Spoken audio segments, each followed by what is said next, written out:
Click the link in the description for your free Amsoil catalog.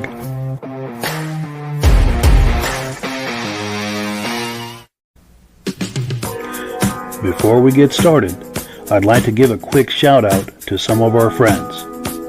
The Eastern Snowmobile Racing Hall of Fame. Search for them on Facebook. Central Minnesota Pond Racing. Search for them on Facebook. The historic Lancaster Motel for the ultimate Eastern trail riding adventure. Crane's Snowmobile Museum at 172 Main Street in Lancaster, New Hampshire. The Vintage Snowmobile Club of America Quarterly Magazine. The New Hampshire Snowmobile Museum at Bear Brook State Park in Allenstown, New Hampshire. And lastly, if you decide to advertise with the Vintage Snowmobile Podcast, this could be your advertising message.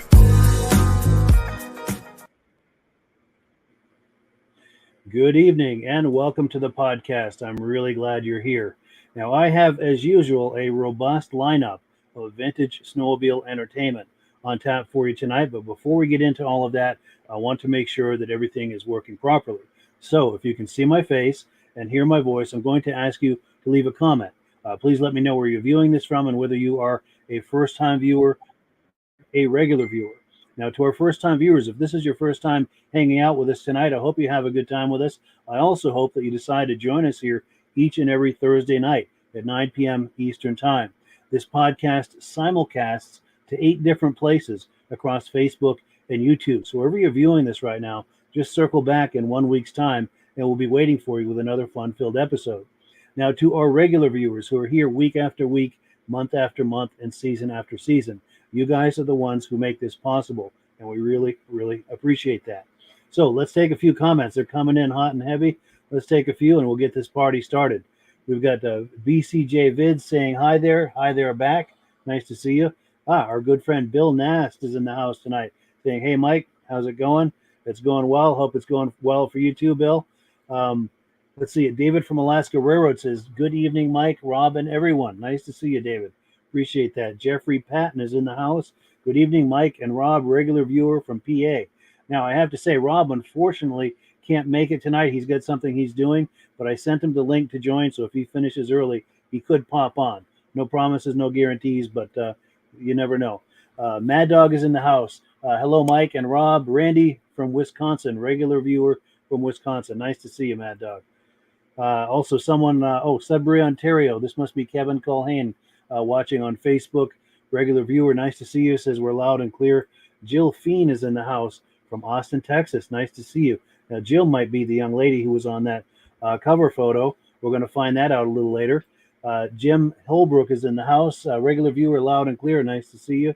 My good friend John Sprenger Jr. says good evening from Elin, Wisconsin. Nice to see you. Ben Thomas is in the house. Good evening from Carterville, New York. Sounding good, loud and clear. We appreciate that feedback. Just a few more here. We'll bring our guest on.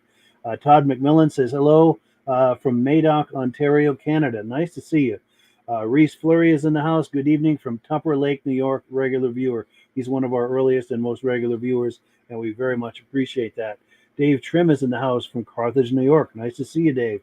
And Mark Rediel is in the house saying pardon me, it's sounding good here in Ohio. Well, we appreciate that. Let's not waste any more time here. We're going to bring my good friend on, Alan Gove. Let me just click the right buttons here to bring him on the podcast and turn his microphone on. Alan, how are you doing tonight? Mike, I'm doing well here.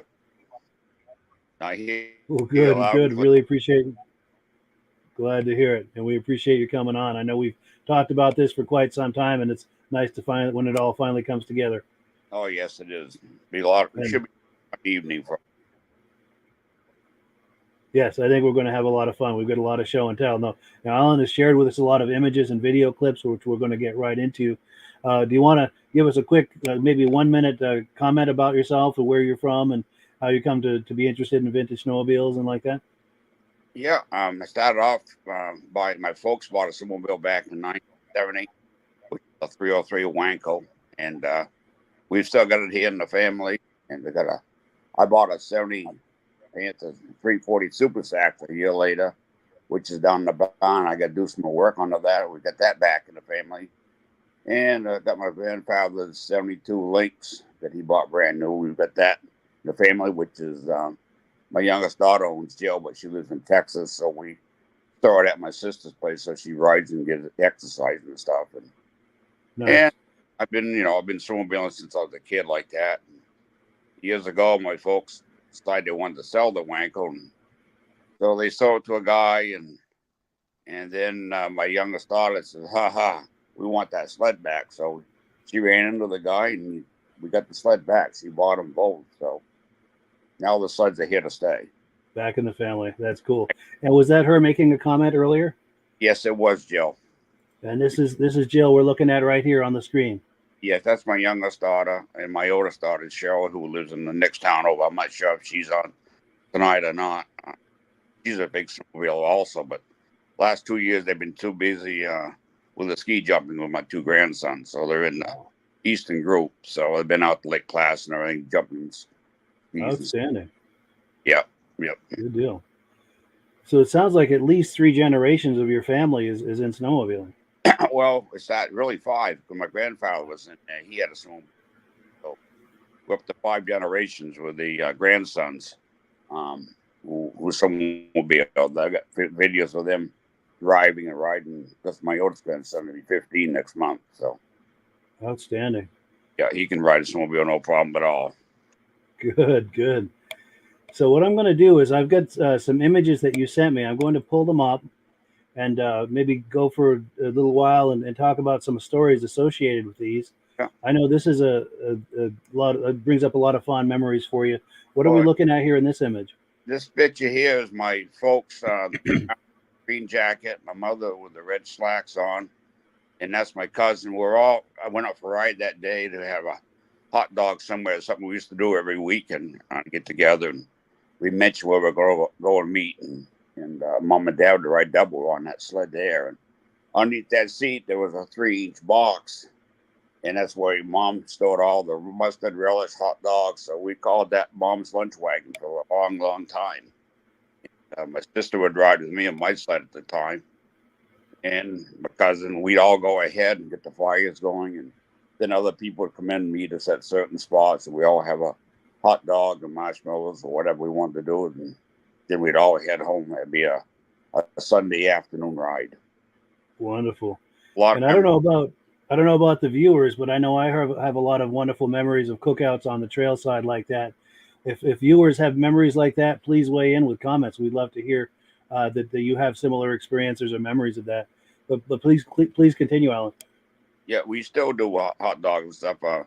Some of the clubs meet certain places down here. I know the Mascoma club down here in Springfield, they have a hot dog get together, and the Cardigan Mountain Club, which I also belong to, they get together. We have some hot dogs. And, I believe 2 years ago we had a guy, and he always had a snowmobile. Matter of fact, his original order of my 70 340 Super Sax. We got him back out on his new sled, and we pulled off side the trail, and I said, Bob, it's time for a hot dog. And he said, I haven't done this in years. So we built a campfire, and us 6 guys who were retired, we all sat there and had hot dogs. Just like old times. Like old times. Yeah. That's amazing. And we do have some comments coming in. Okay. Let's see. Trying to find my place here. Okay, I think this is the last one. Midnight Rider says, another wonderful evening. Looking forward to another amazing show. And thank you so much. We appreciate that compliment. Also, Our good friend Glenn Ford is in the house saying good evening. Regular viewer from Vernon Center, New York. Kevin Culhane, who was on here a couple of weeks ago, says loud and clear at the office in Sudbury. Office is code for the bar, my local watering hole. Very cool. I like how you do that. That's some cool wordplay there. Steve Woodward says rock and roll. Thank you. Good. And then Michael Carvela says, good evening, Mike, regular viewer from Upper Peninsula, Michigan. So we've got a nice mix of viewers from all over the U.S. and Canada. I recognize regular viewers because I've been a regular viewer on your show here for quite a while. So for a very long time. Yeah, we appreciate that. And I love when it all comes together. We bring you on the show like that. Oh, yeah. I'm glad to meet you there up in Lancaster. We discussed a lot. This is the group. That's right. Here's a group of people just out riding. We all met at the intersection of a trail. There's a variety of snowmobiles. Half those people, but we had a good ride that day. Nice. And this looks probably early 70s, I'm thinking. Yeah, this is 70. I'm guessing 71. 71. Yep, somewhere along it. Back then, the town didn't plow this section of roads. It was only plowed, only maintained in the summer. Now it's maintained year round with that intersection. I know exactly where that is, but if you look at the background, it's all trees and all grown up now. Because that was all grown in 50 years ago. Sure. But at the time, you say in the winter, it was just snowmobile trail. Yeah, just a snowmobile trail. Because back then, we had snow. Sure. We spent a lot of time, seemed like every Saturday, we had to go out and break the trail so we all get the other people out on a Sunday. Nice. And I don't know about you, but I remember when we used to go trail riding, we'd start off maybe 3 or 4 of us, us and our neighbors in most cases. And I don't know, you get a couple miles out and you meet some people you know, and now they're part of the group, and you go a little further and you meet some more people. And after a while, it becomes this big convoy. That's how this group here all got together. They all kept following us right out through, and we all stopped at this intersection. Some of them even lost. They were from out of state, weren't sure where the trails were, and they were new at snowmobile. And we ended up building a fire right there and cooking hot dogs. Nice. And if you weren't friends before, you're friends now, right? Oh yeah. You met. That's the way that worked. Made a lot of friends up at snowmobiling. I mean, it's a good family get together. I think getting people out and stuff. Yeah, and my memory of it was that everyone was jovial and everyone was laughing and joking and having a good time. Oh, we always had a good time. We used to go on the pond there, and some Saturday afternoon we'd have a fire or this. Some people would be ice fishing. We'd have some drag races and just had a good time. Yes, good, clean fun. Yeah. Yeah, we've got more images coming in. More comments coming in. Let me find my place here. All right, here we go. Jeff Wesner says, sounding great from Wisconsin. Nice to see you. Brian Van Haverbeek says, good evening, guys. He's a fellow cat guy. Jeff Wesner says, cross-country snowcross was canceled in Lake Geneva, Wisconsin. Amsoil Snowcross Nationals. That's a bummer to hear that was canceled, but we appreciate the news. We like to be the place where news and information about the vintage snowmobile scene is shared on this podcast. David from Alaska Railroad says, good evening to Alan. That's quite a long history of snow machine riding in your family. Yes, it is. I mean, you figure, 1969, it was 1970 we bought the first machine.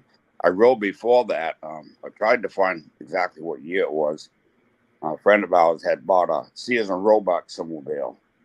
I want to say it was a 67, 68. It had the bigger motor. It was sort of a reddish color, if I recall. And he would call up my father and say, bring that young guy up here, let him exercise that snowmobile around the yard up here. And I got a snowmobile, and then some other people got snowmobiles. And to help we out, we had a cat dealer right in Canaan, next town up. We were originally going to buy a Skidoo Nordic at the time because we had some friends that had those over on the pond there. And we went to the Skidoo dealer 3 times. They were always closed. So Dad said, the heck with that. So we stopped at the cat dealer on the way home. He said, you don't want one of those things. Take this cat wank or I didn't take it home and try it out. Well, it never went back. No turning back. No turning back. We went out trail riding, and we went places where some of the other guys couldn't go. So that's convinced us to. I've had Yamahas, I've had Polaris's also in between, but I'm back to riding a 2020 cat now. Nice. And we've got plenty of comments coming in too, commenting about liking these images and the memories and everything. Jim Holbrook is asking, where is this photo taken? And I believe that was in New Hampshire somewhere. You said, right? These are all New Hampshire photos I've got. New Hampshire. Yep. Nice.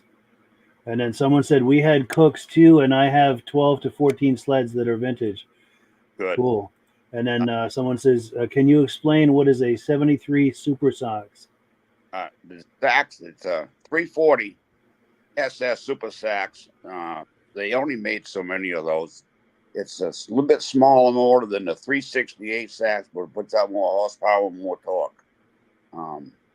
They put them in the 1970 out of cats back then in the Panthers. And I think they had some in the Lynxes and some of the Pumas. But a lot of the around here would love to have that sled I got because it's one of the originals with that motor in it.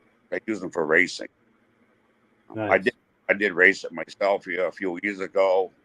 Once I got it back, and I was doing well, and I got into a corner with the leader. I blew a piston, so didn't he. So we got bumped out of the race. Wow. 1,055 age, grouping up. Wow. Yeah, I was one of the old ones. Crazy. Oh yeah. Now, Jeff Wesner is talking about the trail systems back then. He says we do a lot of ditch banging in Wisconsin, and until the 70s, the clubs were burned. I'm not sure. I'm not sure what it means by that, but the Yeah, 70s, I mean, the 70s had the club around here. I do know that. sure. And stuff. Did a lot of ditch banging ourselves. We had homemade drags that we made out of wood. And then years later, I picked up a 71 Wankel that I used for grooming trails. I wish I had pictures of that somewhere, but I had a homemade drag made up out of metal, and sort of copy of the old track pack. I used to go out at 9 o'clock at night and get back in 2 o'clock in the morning and for grooming half the night and go to work the next day. Wow. That's true. Everyone was so excited about it and committed to it back in the day. Everyone didn't mind staying up half the night or, whatever it took to contribute to the trails and making everything happen. Oh, the clubs really themselves around here now. I mean, we got guys that are out there. I groom once in a while for them, but I usually try to go out during the day or go 3 o'clock in the morning, jump in the groom and groom for the day. Nice. Some trails there's not much traffic on. Sure. Oh, and then let me see. Jim Holbrook says the cat dealer in Canaan was Tux. Is that your memory? Yes, it was. Nice. I got 3 of his sleds. Wow. Yeah, that is cool. We'll be looking at those in a minute too. And then someone's asking about how many of these sleds are owned by these 3 generations. Same sleds. Wow. Yep. Same sleds. So we'll take a look at some more of these images here. Bring up some more of that. This sled here is funny. Had a guy that picked this sled up underneath a pine tree. He did have the seat inside. And I'd found some old motor skis and stuff and some other old machines, which I didn't want. But he was a motor ski collector. So we did some wheel and deal, and I bought this sled home and stripped it all down, cleaned it all up. It only had 467 original miles on it. Wow. And had a 399 Kohler motor in it, which those weren't the best motors back then. They just couldn't get them to run smooth. So I junked the motor because it was full of water, all seized up. And I put in a 368 Sachs motor into this machine. Wayne, my friend who rebuilds all my motors for me, I'd like to get him on the show here one of these nights. He does real good work. And love to see that. This young guy here, he's only 26 years old. He's into the vintage stuff. He's got an old fire truck. And now he's got an old 52 5-mile tractor. And he asked me about this machine here. And so I ended up selling this machine to him a little over a year ago. And I think it's a brand new seat cover he put on there. And I know he put the new blue windshield on. Other than that, it's done right there. For only 400 and some odd miles. It turns out it's originally his neighbor's machine in Canaan. Wow. So machine's right back one house up from where it originally came from. Really? Yeah. So it's the sled. Keeping in the neighborhood. Keeping in the neighborhood. And that sled also came from Tuck's shop in Canaan. That's amazing. And we've got some footage of him a little later in the podcast of him riding by with that. Yeah. Cool. And we've got plenty more images here. Let's see what the next one is. Just takes a moment for it to load. Here we go. Who's this guy? That's me out on my dad's sled. The 70K. You can see a lot of the decals and stuff all off of it all up. Took it out in the field and went for a ride around, and my wife took that picture, I believe. Unless it's one of my daughters. Nice. That day there.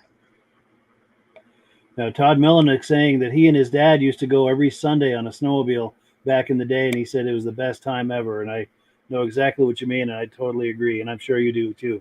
Oh, I agree. I mean, that's why we had that sled there. Then a year later, I bought a sled. Tuck's shop in Canaan. I was working at the grocery store. And he came out to me and he said, "I got a sled for you to take home and try out, young fella." He said, "It will really move." I said, "Okay." So lucky enough, I had my dad's truck that day, so I went over at noon. And loaded up the moment. My father, he said, "What do you got?" And I said, "I don't know. Supposed to be a good sled. Let's take it out for a ride." And I had fun beating some of the guys I really wanted to beat on with it, not knowing that the machine really set up for racing back then. Huh. So we had some good times. So that gave us all a chance to go out somewhere we were riding. Other riding Nice. I gave everyone a taste for it. Oh, I gave my sister a good taste sitting on the back. Nice. Yeah, and this is you also? Or? Yep. Also, yep. Nice. Out in the ad. Very cool. And let's see what else we've got here. That's my 71 Puma I picked up. I originally had a 71 Puma one also back then. Had a 399 kill and I sold it, and I wish I never had, but I did. And I tried to find one of these sleds that was in good shape. I didn't have to put a lot of money into it. And it turned out I was able to get this one here by wheeling and dealing, and they put a 440 Kawasaki motor, and this is my sled that I use for vintage rides around here right now. Oh yeah, currently using that. Yep. Nice. And then someone on Facebook is saying those big Panthers were known as Cadillacs, C-A-T-L-A-X. Well, you seen the picture that I remember that. Even their ads would say that. My dad's a big guy, and my mother's a good guy. And they used to ride double neck wank all the time. Well, Joe's used to fall asleep riding. Yep. Back then. She'd ride in front of you, it sounds like. Yep. She rode That's cool. Because I said we made these things. And in case anyone's wondering, this is an image of Jill right here. Yep, that's Jill right there on the links.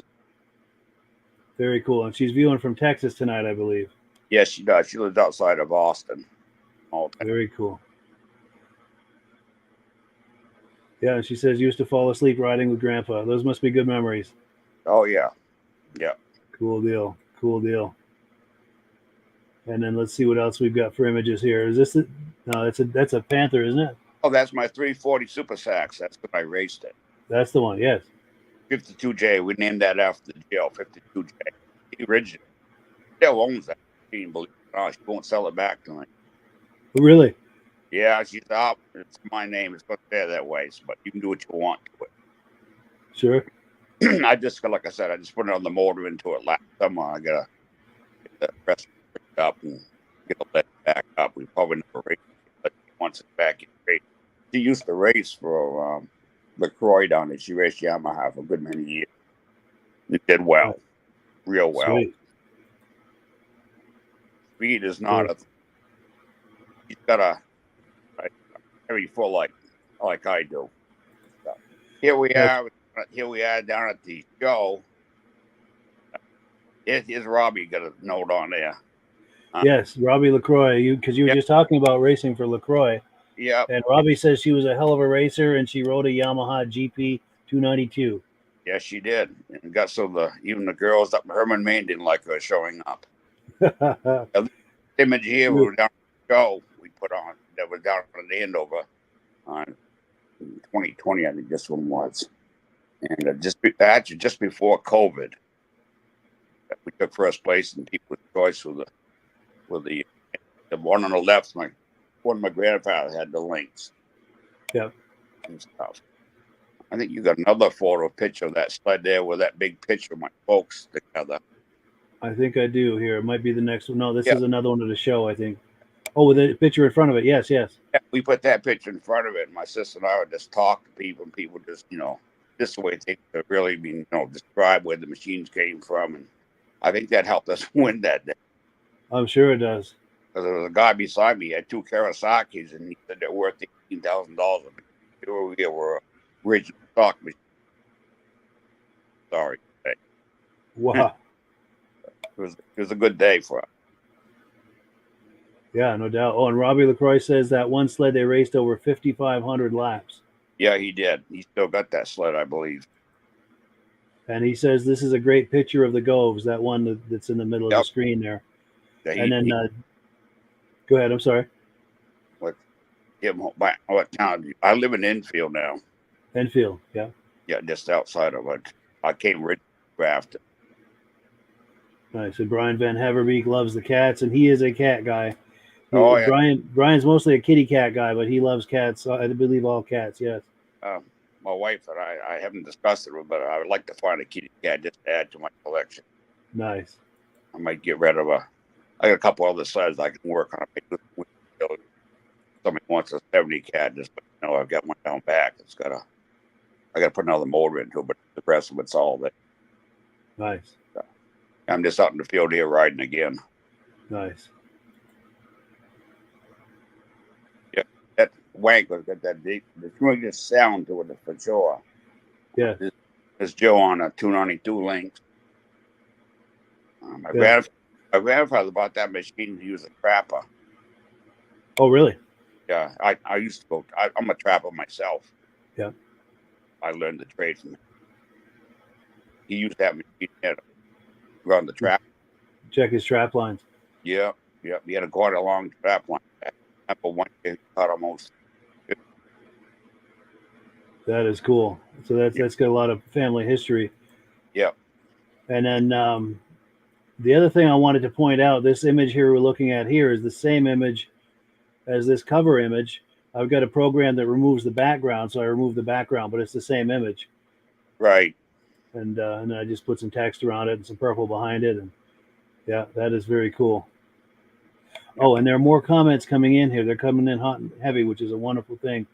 Ben Thomas says first snowmobile he rode was a 73 Lynx 292, and that sled is still in his family, which is cool. Good. Glad to see that. And then Jim Holbrook says he belongs to the Lime Pinnacle Club. Yeah, I recognize that name. Nice. And then Josh Leverker. I know some of the Lime guys. Oh, nice. Yeah. Josh Leverker, I think he was on either last week or the week before. He says, good evening from Turin, New York. I think 2 weeks ago. But yeah, that's cool. Good evening. He's had all the snowmobiles and the paraphernalia. Yes. Out there. He was out in New York, correct? Yes. Yeah, that guy should have turned that into him. He's got so much stuff. Definitely. He had some amazing stuff. It's good to see all them Yamahas he had were unbelievable. Yes. Okay, what else? Here we go. Is this a more current sled? Yeah, current sled. My oldest daughter, Cheryl, she rides. Like I said, the last couple of years, they were too busy jumping with it. I foresee her get snowmobiling more again once they grow up and on their own. They're in the teenage right now. Once they get over that 18, they do what they want. And she'll probably get back into snowmobiling again more. But she still got that stuff. Oh, yeah. I remember I bought 2 brand new Polaris back in 91. Carol and Joe. We had about 6 inches on. They said, Dad, can we try out the new machines? I said, yeah, go ahead. They didn't left the property, put 100 miles on each machine that day. Wow.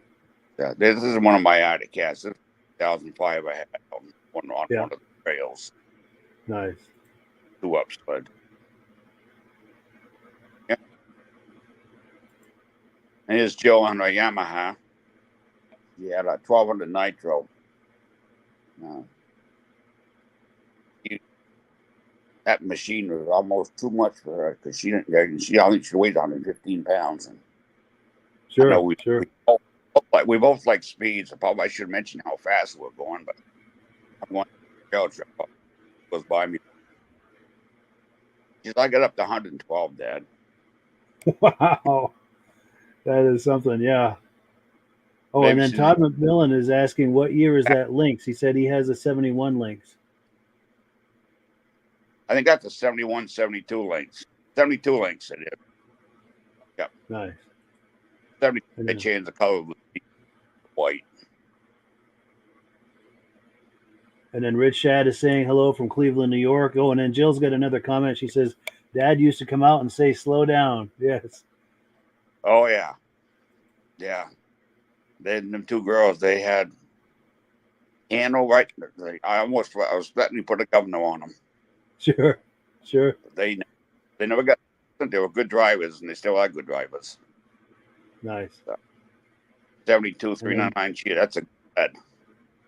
Yes. Yeah, I raced a In fact, 399 a few years ago for a guy that had a 399 cheetah all fixed up, and he come over to me, and I was up the races, and he says, "You want to race today?" I said, "I ain't got anything with me." And he said, "Well, I can find you helmet stuff." So he stuck me into the 55 plus, and there was like 30 sleds, and now I signed up as number 27, so I was way back in the row. He said, "Drive it like you stole it." I said, "Okay." I ended up coming out of the 11 to 12 laps, and I ended up breaking the motor mounts, and I don't know what else I broke on that thing. I was in the air when I was on the ground because I never groomed out the racetrack for us old timers. They left the 2-foot holes there for us. So I all think, rutted up and everything. yeah, it felt like a snowcross race more than anything else. I felt that ride 2 days later. I told my girls, Yeah, I had to show my girls how you race with door. sure. It was fun. It really was. That is cool. And speaking of 72 cheetahs, when I was a kid, it wasn't our first sled; it was our second sled. But we had a 72 cheetah, and that 72 cheetah has everything to do with why I do this podcast today. Just wonderful memories of that. Yep, them are good sleds. Yes, yeah, that was the only year with that body style, and they switched in '73 to another body style, which I like that too. I like that also. But go ahead. My wife on my 2004 CIT, I still got that sled. I kept to help the back in the shed. Nice. I keep at the back. Company shows up or whatever. Sure. Had a guy come from Florida go, and he hadn't been on. There's a little story. New sleds here. I got rid of my 2005 after I retired. I went down to Hillsborough, and I said, "Well, I'd like to trade in the sled I got." I had both of them with me. I went out, and they gave me a deal, 2-up sled, and I went in, and but then they were doing the pre-buy, so you're saving almost $2,500 or $3,000 right off the bat. That you ordered the sled, and they're only going to make sleds that year for what it was ordered. So I ordered a brand new sled, left the 2-up there, and I'm going to come home with the other sled. And I went over to the restaurant. I'm eating lunch. And my wife calls me up, and she says, "You trade sleds?" I said, "Oh, yeah, I bought a 2020 ZR 600 with all the high windshield and mirrors and all the stuff that I wanted on it." And I would do with the other sled. It's in the trail. I'm bringing it home. I said, "So you have something to ride?" She said, "Well, I want a new sled, too." I said, "Really do?" She said, "Yes, I do." I said, "Well, okay. So, are you going to pay for it?" She said, "Oh, yeah, I'll pay for it." But I do. It was fun, rubbing that into her. So I walked back into the snowmobile shop with the paperwork, set it down in front of the lady. I said, "We've got a problem, ladies." And he looked at me. I was just a serious. Yeah, I was very good. I didn't crack a smile. I said, "We got a problem here." And they said, "What's the problem?" I said, "The wife." "Uh-oh, you got to cancel this sled?" I said, "No, you got to copy this. You got to order one identical for her." But we saved $6,000 by buying 2 sleds at the time. Yeah, that worked out. And at today's prices, I could get my money back on them sleds right now. Wow, yeah. So, you got the air ride. You get really spoiled on these sleds compared to the old vintage sleds for sure. They come along. Oh, yeah. You park them side and you feel like a 50 years difference there. Yeah, it's true. Those old sleds, as fun as they were, they did beat you up after a long day. Oh, yeah. Yeah, this is one of the decals I had on the sled. Very cool. Yeah, I still on I think, and that's back to the beginning. Yep, back to the beginning there. Yep. Oh, cool. So let me take that down, and we're going to do Amsoil real quick, and then we've got plenty more video clips and things to talk about and show. And I can't believe we're like over halfway through already. This just flies by. See the clock there. Sure. But where's my Amsoil promotion? We've got a promotion right now on Amsoil. If you're a preferred customer, you get this free 8-in-1 T-handle screwdriver with every order over $75. This promotion goes on until March 26th. You need to use the promo code FREETOOL.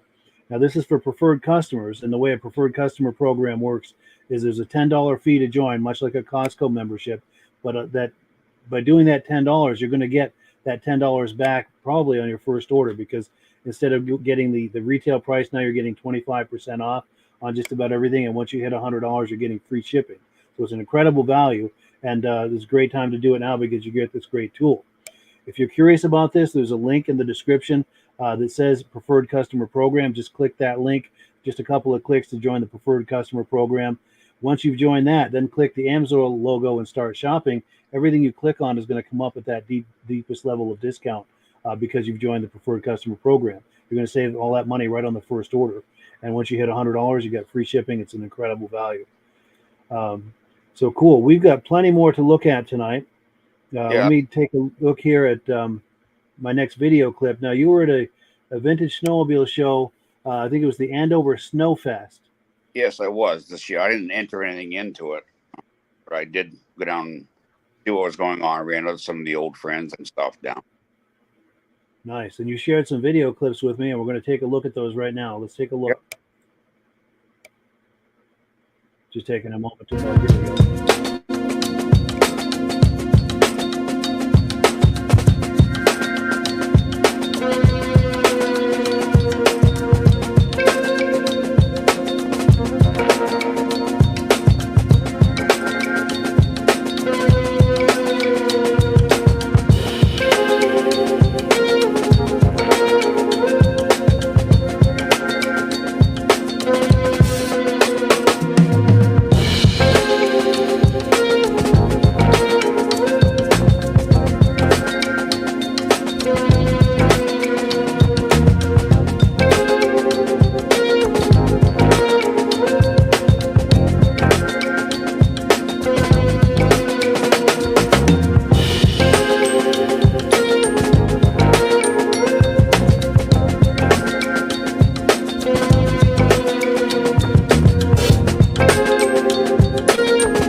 So yeah, thank you, Alan, so much for those images. We really appreciate that.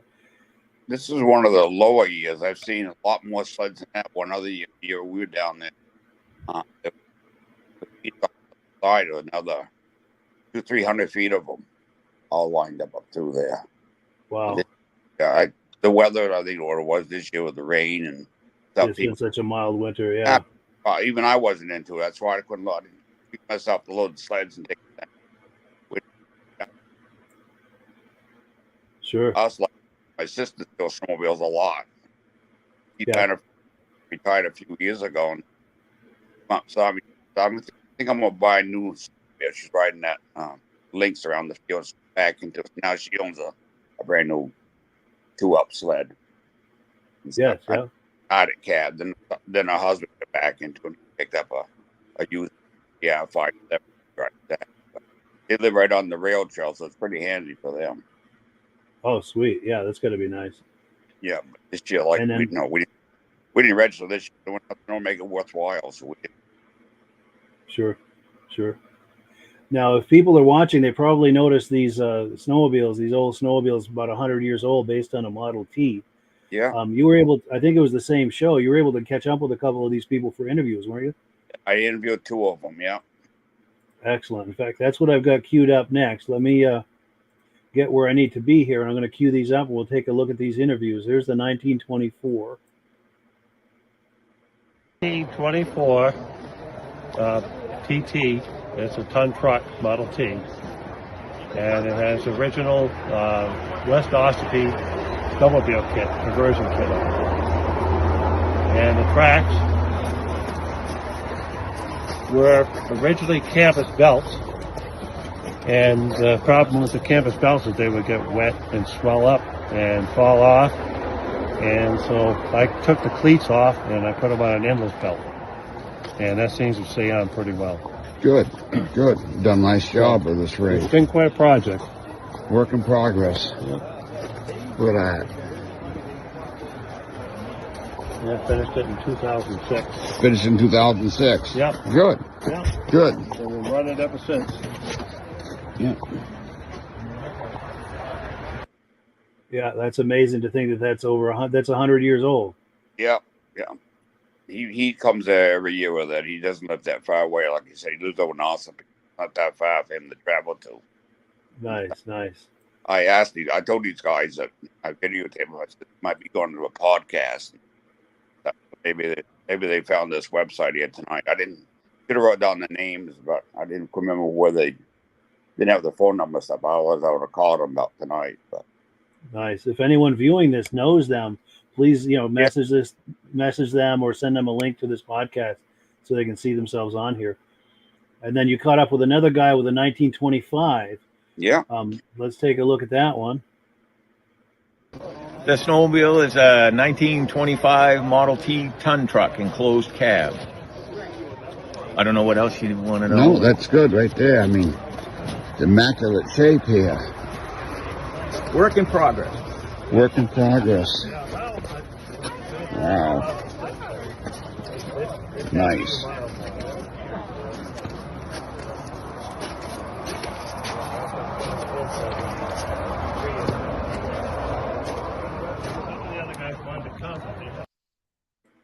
Yeah, very, very cool. Yeah. And Ossipee, I think, is where they had either a manufacturing facility where they were producing these or doing kits. Do you know the Yep. story behind that exactly? What was that? What were they doing there in Ossipee? I think Ford dealership took on the kits over there. I think that's what it was. I know where the kits originally came from. That may be something. When I see them again next year, I'll get on and get a little more information about them. We can do a podcast on them guys again and get more information. That Maybe- would be amazing. Maybe even get them involved on a podcast. Yeah, bring them on sometime. Yeah, if you can find out who owns that or who's associated with that. Yeah, I like to bring the guy that does my motor work on Wayne on, and we'll get Robbie on it sometime too about some. He kind of got me the one back into the vintage sled stuff. But you got to see him about vintage cars. Him and his dad's got quite a collection. They sell them and buy them and fix them up and everything else. Oh yeah, maybe get them on the Muscle Car podcast. Yep. Great idea. And then Jeff Wesner is making a compliment. He likes the images from the show that you took. Yeah. And let's see, Ben Thomas says, looked like that was a very nice show. Quite a variety of beautiful looking sleds. Yes. They have a good show down. They've done it for, I think, 12 years now. Yes. And Mark Radil says, nice pictures. Great to see participation from the young lads in the hobby. Start them young and hook them for life. Absolutely. Yeah. That is the future of this hobby. Yeah, I mean, I got these sleds here. I'm hoping they're going to stay in the family and hoping maybe the grandsons will kick in and maybe one of them, once they get up to beyond the teenagers, kick in so we can keep the sleds going here after I'm long gone. Yeah, that's their legacy, the family legacy. That's amazing. Yeah, it'd be the 5th generation owning them. Yeah, and if that doesn't inspire them to keep it going, I don't know what will, I don't know what else will, is right, yeah. Not much else you can do. Yeah. Longevity. I got longevity blood in me, I guess. Like my grandmother lived to be 104. My father was 91. I think my mother was 87. So Wow. I guess That I'm is cool. Well, you know what? For a while. Yes. I'll be 70 in July. So. Wow. Yeah, I'm 10 years behind you. And John Spranger Jr. says, thank you for the great pictures. Ben Thomas says, loves that 1924 TT. Awesome looking. Here we go. Our good friend Rob Hilditch is saying, it's a good show, but it's too loud where he is right now. He can't hear it, but he likes the pictures. So it sounds like he may not be coming on because I think he's at an event, and I think it'd be too loud for him to try to come on and join us. But I'm glad he's viewing it though. He's very committed to this podcast. We got to give him props to that.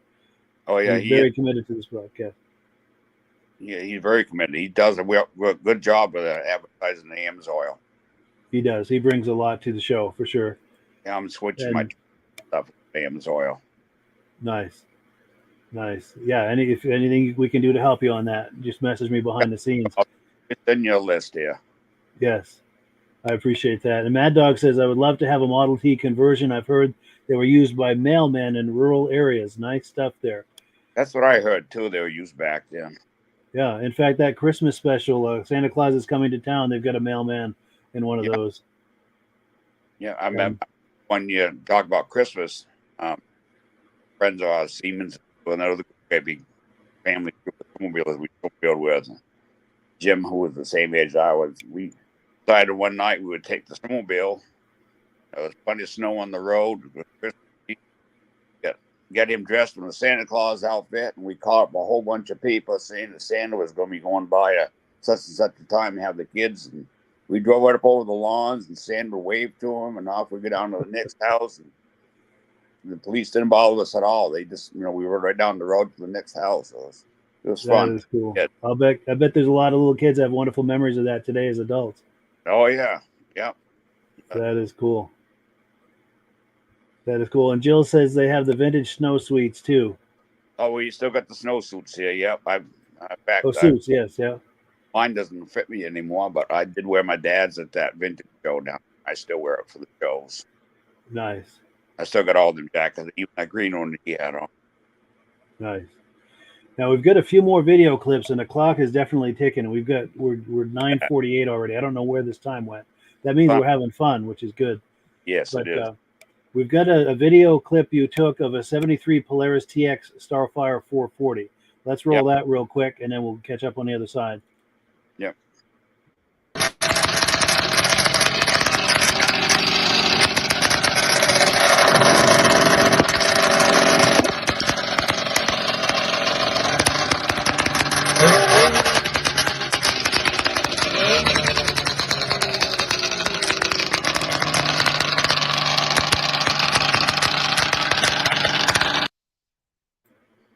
Yeah, it's hard not to love a TX. Oh, I know. I like to look at those sleds myself. I don't mind like the LT Grays and Formulas, Attic Cats. Sure. And then there were more Polarises at that show. Let's take a look at that too. And I'm kind of blowing through these real quick because I want to make sure we get to them all. But yeah, let's look at some more Polarises here real quick. Polaris is here. 73 Starfire. 74 Colt SS 295. And a 72 Colt SS 295. Those three sleds, immaculate shape. Yes. As can be. You thought they just came out of the factory. They sure look it. They've been all redone and stuff. Whoever did the work on them did an excellent job. Nice. And then that young man we were looking at earlier on the Panther, we've got a clip of him going by. Let's take a look at that real quick. Okay.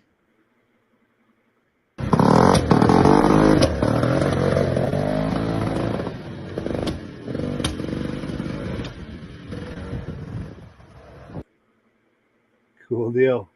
Yeah, we got to do some adjustment on that timing of the carburetor of that sled. It's not perfect yet. I just ran into a guy the other day who used to work on them old Stax motors. Other guy, him and Wayne, I think we get straightened out so run good and smooth for him. Get all worked out. Yeah. Sure. And I think go ahead. I'm sorry. Gas you get nowadays is the best. I'm running racing fuel in my Puma. It really runs. Wow. And then the other one, and I apologize, I'm rushing, but I wanted to make sure we get to all of these clips. And we got one last one. It's about 3 minutes long. This is some clips from the show that you went to, and I put a little music under it, just kind of put it all together. Let's take a look at this, and we'll catch up on the other side. And we'll, let's take a look.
Yeah, so Alan, thank you so much for getting footage from this show.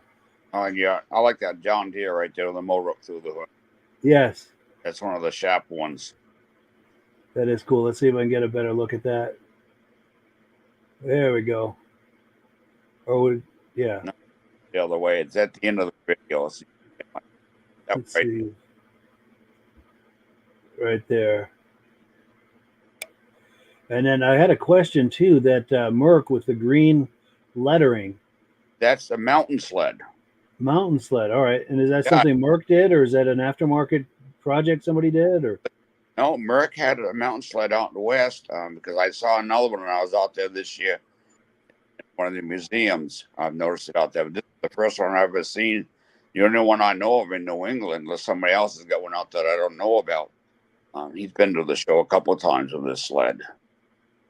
Nice, because I see that running board has got the holes in it like the modern mountain sleds do. Yeah. For snow evacuation. To my knowledge, it's a factory built. That's impressive. Ahead of their time, they were. Oh yeah. That is cool.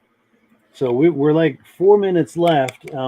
We've got a ton of comments that have come in, which I'm going to pop on the screen. But is there anything that we haven't discussed or anything that you wanted to share that you haven't yet? No, I think we've done a good job here, Mike.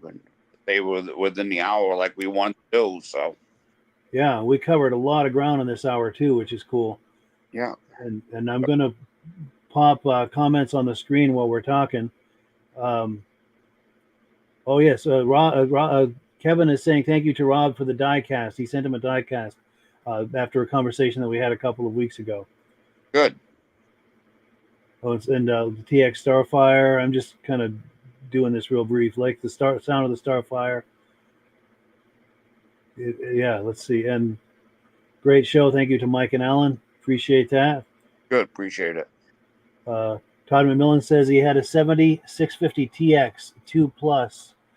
Should have kept it, sold it 10 years ago. Yeah, I know what you mean. Yeah. The way the interest that's becoming into this into the vintage snowmobiles, everyone sold a lot of the things that they didn't realize would turn into being as collectible as they are. Oh, that's the thing I never expected to be. If I known it was gonna be like it was now, I would have bought me a king cat bat in the day and put it in the pond. Totally. Stored it. And I could sell it for $25,000-$30,000 now. You don't want to pay $2,000 for one bat. That's money in the bank.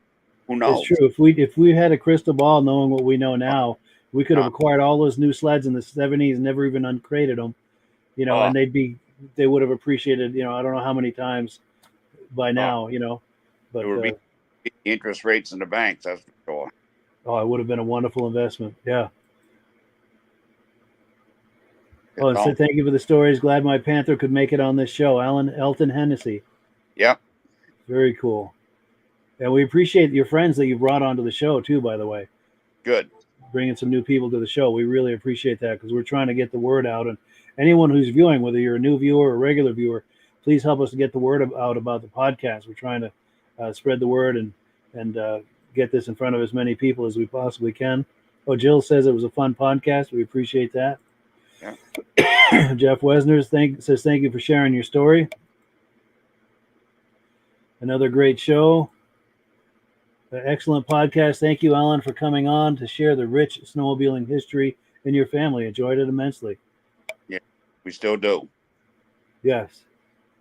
There'll be plenty more people coming on. Here's Rob Hilditch saying, great show. He's at that event, probably viewing and not hearing it, which is, you do what you can, Oh, yeah. Mad Dog says lots of good memories. Steve Woodward says, great show. We appreciate that. And I'm buzzing through these real quick. Mark Radil says, had a great time again tonight. Thanks again to all, Mike and Alan. Appreciate that. Midnight Rider says, great show. Love the history. That's what makes snowmobiling more fun. It does. It's true. It makes the modern snowmobiling more relevant, knowing, the history where it all came from. Yeah, and being part of the history is even more fun, like us. Yes, those memories are just unbelievable. Yeah, you don't forget. No, all of us who were there back in the day. I mean, I was just a little kid, but I have such wonderful memories of the early 70s. Oh, there's just nothing like it. That's why I do this podcast. Jill Fiend, your daughter, says, I'll send you some vintage race pictures. Would love to see those. Yeah, I'll see if I can get some from Robbie. Yeah, we'll bring you on again in the fall and do it again with some new material. Dirk Seams says, just caught the end of tonight's show. And yeah, once it's done, Dirk, just circle back and catch it from the beginning. Kevin Colhane says, great show. Cold beer and the Leafs are kicking butt. Can it get any better? Cool deal. Maple Leafs must be. Cool deal. We'll toss one back for us. And Dave Trim says, love the history you brought to the show tonight. We appreciate that. We love bringing the history, and we love that people are interested in it. It kind of completes the circle. We love doing it, and that there are people out there that are interested in viewing it just makes it all worthwhile. It makes it fun for everybody. And I like that this is becoming a nice little community where we can all get together and do that. And people, have comments and questions and memories and details. Yeah. Yeah, we get together for another podcast again. I'll have some pictures. If I can get a couple of the other guys sit right at the table with me, we can all talk. Try to get Wayne over to talk about the mode. Yes, do a deep dive on that. Yeah, and get Robbie up here at the same time. Absolutely. Tell you a lot about that Yamaha. Yeah. Good deal. So yeah, I don't know where this hour went, but our hour is up, and it is time to wind it down. But Alan, thank you so much Thank for you, coming Mike. on, and thank you also for your friends and family for joining us, and all of the viewers, new and the new viewers and the regular viewers. It's just been a wonderful hour. We thank everyone for that. And as always, the last word goes to Amsoil. And yeah, thank you so much to all. Have a good evening. Thank you. Thank you. Hello, everyone. This is Rob and Mike. How you doing today, Rob? I'm doing good. Mike, yourself? Very well. Thank you so much for coming on. I appreciate it. Now, today, we're going to be talking about Amsoil. And in a few moments, we're going to show you how you can get the deepest discounts, free shipping, and free gifts when you order your Amsoil products through us. But first, I'm going to ask Rob to give you a quick description of what Amsoil is and why you should consider using Amsoil products in your motorized vehicles. Thanks, Mike. Amsoil is 100% synthetic oil. Everybody uses Amsoil for a different reason. Some people like the benefits that Amsoil is warranted for 25,000 miles or 1 year. The reason we can do that is because Amsoil doesn't oxidize. It doesn't form the usual carbons, gums, sludges like petroleum oils do. That's why we can keep it in the engines longer. Petroleum oils never do wear out. They oxidize themselves. That's why they have to be changed at 3,000 kilometers. And Amsoil likes the benefit that you only have to change the oil once a year. That saves them money. Some of the people like the benefit of Amsoil is it's a slipperier type lube. By having a slipperier type lube, it cuts down friction and drag. By less friction and drag, engines run 20 to 50 degrees cooler, better gas mileage. Now, Amsoil says 25% more protection than the industry requires is in the Amsoil bottles. My average customer gets about 10% increase in gas mileage. That's a big savings. Yeah. And by cutting down friction and drag, for every 10 degrees you cut down the friction and drag, doubles the life of the engine. So by having the engine run cooler, it makes it last longer. Some people like the benefit of the range of the Amsoil. Amsoil's flash point is 425 degrees, and it pours at 50 below zero. Wow. If you ever tried petroleum oil when it's 10 below, it turns to honey. And in the summertime, petroleum oil thins out, and once it thins out, that's when it starts breaking down. So Amsoil's an all-season oil, can give you better gas mileage, longer engine life, less maintenance. It ends up being cheaper over a year's time running Amsoil than it is petroleum oils. That's amazing. That's amazing. And Amsoil is available for pretty much any motorized vehicle, anything from lawn equipment, cars, trucks, boats, ATVs, motorcycles, snowmobiles. Yep. And a lot of people phone me up and say, well, what's the benefit of our gear lube? Exactly what I told you about the engine oil. It pours in cold weather, it runs cooler, makes the equipment last longer. And they say, well, what's the benefit of the small engine? Same thing. Makes the engine run cooler, last longer, better performance. So it saves on all the applications that Amsoil has available. Wonderful, wonderful. So yeah, let's talk now. Hopefully this has convinced people to think about maybe joining us in the Amsoil experience. Let's talk about some of the discounts and free shipping and how that all happens. I'm going to pop a graphic on the screen. And yeah, by all means, if you want to talk people through how this preferred customer program works. Amsoil has a number of different programs. One of our main ones is a catalog customer, where somebody can order directly out of our catalog. If they order out of the catalog, they order $100 worth, Amsoil will ship it right to their house. But our best program is our preferred customer. For only $10 for 6 months, you become a preferred customer, you save 25% on all the product. You order $100 worth, they're going to give you free shipping. You don't have to order a whole case. You can mix and match. Say you want 4 bottles of small engine, 7 bottles of 5W30, and a couple of gear loops. You can mix and match. You can order 1 bottle at a time if you want. There's no minimums, no maximums. By being a preferred customer, you save over 25% on all the products you're going to buy. Amsoil sends you extra gifts, a $5 gift certificate on your birthday, $5 when you renew your account and stuff like that. So it's a good way to save on some of the products you want to buy. For sure. Yeah, it's an incredible value. And this is the deepest level of discount that anyone can get when ordering Amsoil. Is that correct? It is. Wonderful. So let's take people through the step-by-step experience of placing an Amsoil order. Then that would include signing up for the preferred customer preferred customer program, so they can receive those deepest levels of discount. So let's go to the website. This is what the website's going to look like. These are some screenshots. Once you go to amsoil.com, there's a link in the description, or you can just type that into a browser, amsoil.com. This is the page you land on. At the upper corner of the page there, you see how I've circled in red. That is the link to click, the Join Now link. That will take you to the Preferred Customer Program page, where you can take advantage of all of these discounts and free shipping and everything that we've just been talking about. This is what that page looks like. In the lower right, you're going to click Join Now. This will pop up. You select the duration you'd like, whether it's 6 months or 12 months, and click Add to Cart. Now, once this pop-up goes away, you'll be back on the main page. And the upper left, you'll see where I've got that red arrow. It says Shop. Now you can start shopping for products, and on your very first order, you're going to get these discounts and the free shipping as long as it's over $100. You'll get all of these benefits right away. So once you click shop, it's going to take you to the product page. There's different types of oils, lubricants, so on and so forth. For the benefit of this exercise we're doing now, I'm just going to click motor oil. It shows different types of motor oil. Let's click gasoline. Now this takes us to an item. It's their synthetic motor oil. And you can see the item there, and there's choices for different viscosities. But take a look at the price. Let's take a closer look. Let's zoom in. But if you've joined the preferred customer program first, you're going to automatically get the deepest levels of discount. That's what we're looking at here. You're saving $3.80 on that quart of oil. Instead of paying $16.29, you're now paying $12.49 for that quart of oil. That is the deepest level of discount you can possibly get. And then you just add the quantity that you'd like. You select any other items that you're thinking about, add them to the cart. And once you click add to cart for the final time, you're going to see this come up at the top of the screen. It's going to show your items and your the total that you're at so far.